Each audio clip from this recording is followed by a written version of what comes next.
everybody, welcome back to the channel. Now about electrician. It's me again. Another day, another dollar. Hang on, let's grab this. So following on from that battery change video, still recovering, a few aches and bruises, but there you go. Today we're fitting the Alternator to battery charger. I'll put a link to this below. So it's a product by Sterling Power. Fitted quite a few of these over the years. Basically, they amplify your alternator charging current, because alternators just drop off as the voltage increases current wise. So your batteries, when you've got sophisticated batteries, an alternator ain't going to look after them very well. So one of the benefits of this is you get your full 3-stage charging, which is really what you want, your bulk absorption and then to flows. It charges, manufacturers say, up to 5 times faster, which is great for off-grid like this boat is. So that's always good. You're running your engine less, so saves you diesel and your engine wear and all that sort of stuff. You can couple alternators up to them, but I don't anymore. What I mean by that is they used to recommend that you'd connect, if you had 2 alternators, connect them together, put them onto one input, and then one output would go to your leisure batteries, one output would go to your starter. I don't do that anymore. I've had some issues with that. It tends to find the weakest alternator and then just overloads that one, and they die soon after. So I only ever put one alternator to these now, unless the customer really wants me to do that, and not on his head beads, but that sort of thing, you know. I don't have any come back on that, you know, because obviously customers read the info and they go, oh, you can do this. Okay, well, we can do that, but anyway, moving on. So yeah, an A2B charger. So I've got to find a home for it. I normally put them on the bulkhead. They're not waterproof by any means. We can't just put them anywhere we'd like. So I have to try and think, you know, if you put them in the cabin, then fair enough. You can do that with like cruiser sterns and things like that. I've dropped that screw. There he goes. Like cruiser sterns and things, you can put them inside the cabin and things. But wide beams like this, they tend to go in the engine bay somewhere. The bulkhead is pretty well covered. And there's obviously a canopy on this as well, which all helps. So they're okay in engine bay, but they're just not, you don't want to put them anywhere like a wet engine bay, you know, full of water and stuff. No, forget it. So I'm just taking the cover off as I'm talking. So you can see there, that's the kind of connections we're sort of dealing with. You've got your alternator in and potentially 2 outputs, one for your starter, one for your leisure bank or domestics. The starter one is non-amplified, so that just passes the alternator straight through to recharge your starter battery after starting. So it always favours that first and then goes over to your leisures, works out where your leisures are, what state they're in, and formulates a charging plan for where they are. Really good bit of kit. Right, enough of me jabbering. And we'll get this connected, we'll get this mounted and get this installation up and running. It shouldn't take me too long to pop this in. A couple hours maybe. Right, let's get cracking. Just before I mount that, this is the output from the domestic alternator. So I'm just going to take that off the fuse carrier. And disconnect the cable, because that cable doesn't want to go here anymore.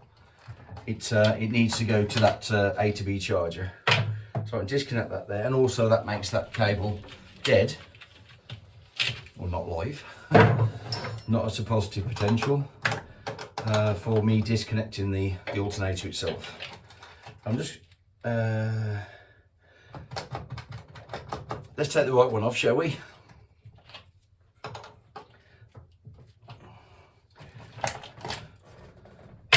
Put the cover back on.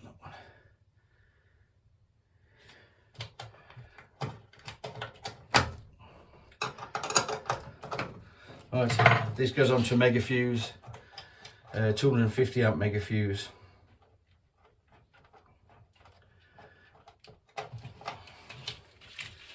And I'm just going to put the cover back on that, because that stud there would actually be positive while I'm messing around. So I'm just going to put that cover on, so I know there's no way of me catching it. Okay, so here's the cable I just took off that fuse.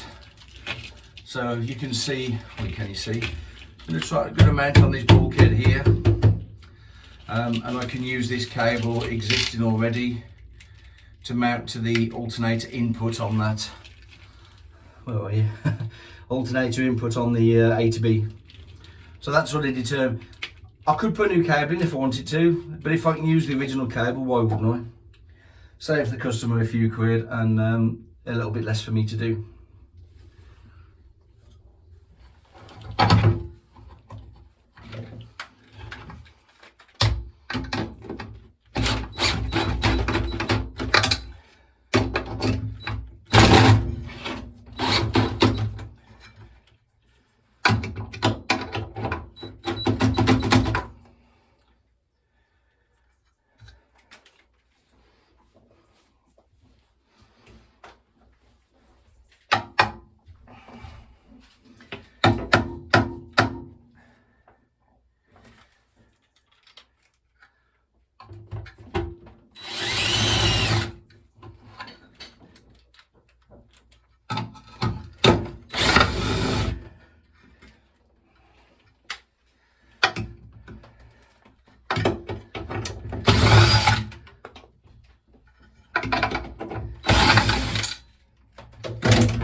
Well, that's fixed on.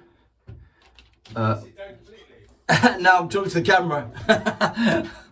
That's fixed on. Mechanically fixed the bulkhead.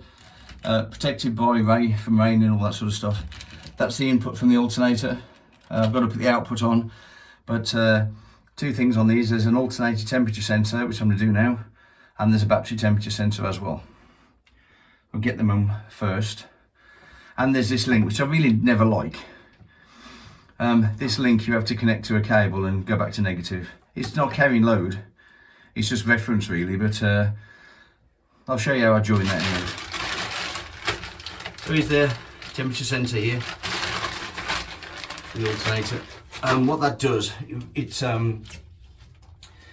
if it detects that the temperature is climbing too high, it'll actually back off the current and give the alternator some time to cool down a bit before it reloads it. So it's really important that you connect that sensor.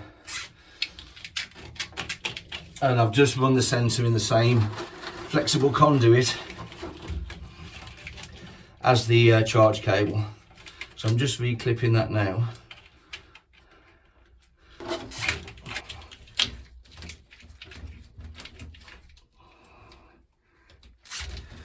So here's the inputs here for the temperature sensor. So you can see there I've just tie wrapped that all the way along. Here's the cable. That one's battery sensor, temperature sensor, alternator temperature sensor, and I can't see what that one is without my glasses, but anyway, they're the two I'm using. And we've got to make sure the batteries are set correctly for the lead carbons as well. So we want this one, gel. So we just check that that's set correctly and that's in there. So that it's not set correctly at the moment, so we need to change that as well.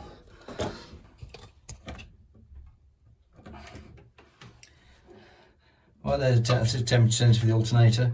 I don't cut these because they're tinned, so they fit in there quite well. So that's the alternator temperature, so I'll call this up in a bit. And then there's another one for the battery temperature sensor, which is over here with the charge cable.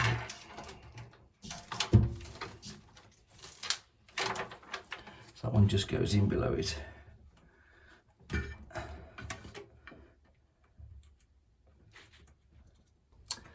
Well, there's the output to the domestic batteries. There's the input from the alternator, as we've already said. And there's the two temperature sensors there. Temp sensor on the alternator is here. And I'm going to fit the battery ones in a second, but I just wanted to show you this negative link here. In the past, I've put a lug on there and a bolt through them, an M6 bolt through them, tape them up. Don't really like that. This negative is actually fused internally. I can't remember what size it is. It's something like a 20 amp. It's nothing major. So what I'm going to actually do is use a MIDI fuse that I've put somewhere safe. There it is. I'm going to use a MIDI fuse as a link, and that will allow me to make a nice neat link on that negative. And I'll put a 50 amp fuse in there. So that 50 amp fuse really is never going to blow. It's never going to blow. Because that other one will blow before this one it does anyway. But this, the reason I've rated it high, again, is I want it as a link, not a protection. Oh. But you can imagine if you just sort of tape these up with some kind of lug or inline connector, I really don't like that. So using that fuse, I'll show you in a second. Just crimp this on. This is tin, so it's going to be a little bit harder. There it goes.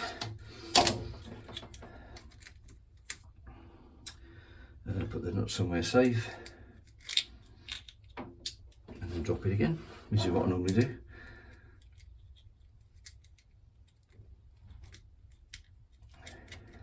So when that box is crimped up, closed up, it's a nice insulated connection really. So that's what I'm doing on this one, and then this neutral has got to go back to the batteries, which I'll run in a second, and then we'll connect up at the batteries and the fuse, and we're not far off running it up really. There is remote consoles for these. I personally don't see the need for them.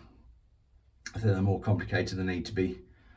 There's shunts involved and all sorts, and it calculates the output of the starter circuit, and then calculates, well, what left over must be going to the leisure batteries. And I don't think you need it. This thing will sit on its own quite happily, and you don't need to worry about it. So, right, let's get this tightened up, and I'll run these cables, and we'll get connected to the batteries.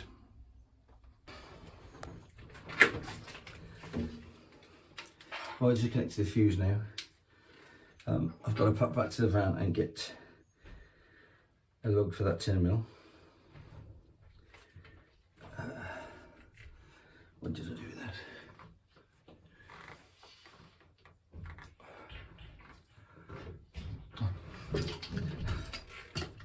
Lose me head if it weren't screwed on, as our mum used to say. Right.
Well, while I'm here, I'll pop this temperature sensor on.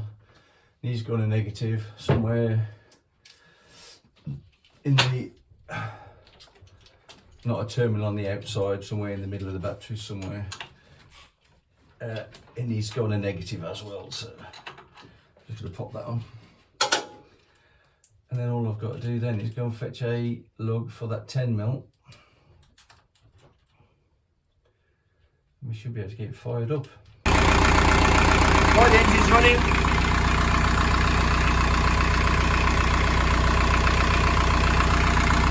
Battery's on charge. It's gone past its timer phase, and we're actually putting in 60 amps on the battery at the moment. It was high, it was just 80. It was just 80 amps. Alright, on the battery monitor you can see into the leisures now we've got plus 69. And there's some loads and that coming out of there as well because the inverter's on. But we've got about 70 amps going in. So all that's working fine. I know that the shunts are connected properly because we can see it on here. So that's about it really. That's as difficult as they are. 3 hours work maybe.